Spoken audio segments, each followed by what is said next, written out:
Kosmada. Geros kainos visada.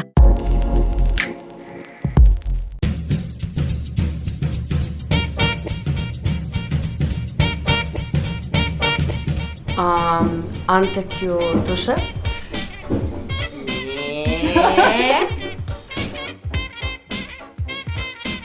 O Dieve, koks sunkus klausimas.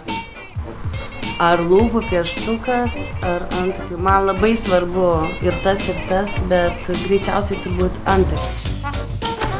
Nieko nėra namuose.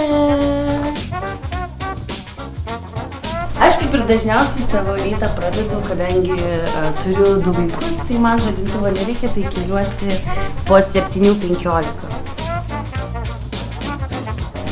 Pradedu nuo to, kad keliamės, vėluojame ir tada radinu visą šeimyną ir darausi kavos puodelį. Dušas, nes mano atveju, kaip ir daugelių mamų, vonia yra prabanga. Nu, nebent sulipa visą šeimą į ją. Lauk, nenustatau jos, nes nėra krypties vėjo. Norėjau pasakyti vaikus pametu, bet nepametu. Bet jokau tiesiog būna kartais būna. O šiaip tai pametu pirštinės. Nekenčiu to, kai išsišukuoji plaukus, išeini į balkoną ir įsidažai su lūpų blizgesiu plaukus ir jie tiesiog prilimpa. Ir va tai būna. Va to nekenčiu.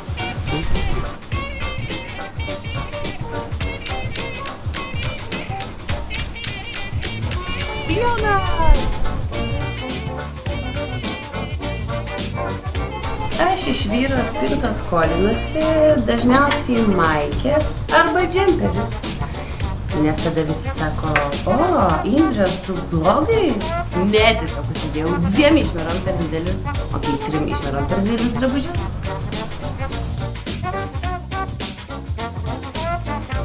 Labai paprastai, nes daugiau netelpa, tai tik 3 daiktai. Tai yra akiniai, kitas aksesuaras. Labai geras dalykas, nes aš šiaip kiekvieną dieną nesidažau, kuo didesni akiniai, kuo daugiau uždengia veido, tuo yra geriau. Tada šukos, nes yra Lietuvoje labai vėjuota, todėl reikia labai dažnai šukuotis plaukus.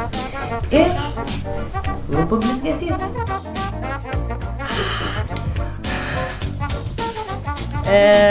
Taip negalima daryti.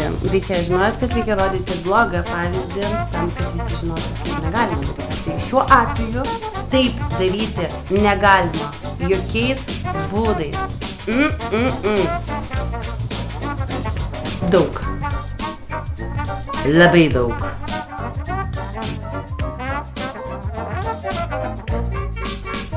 Taip, geras klausimas.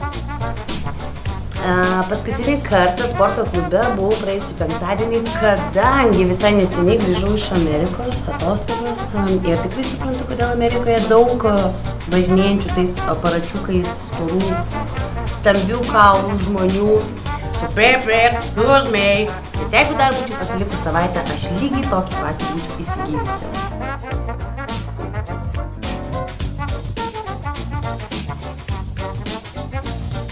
Geriausias laikas žiūrėti Kauno TV yra visada, visą dieną.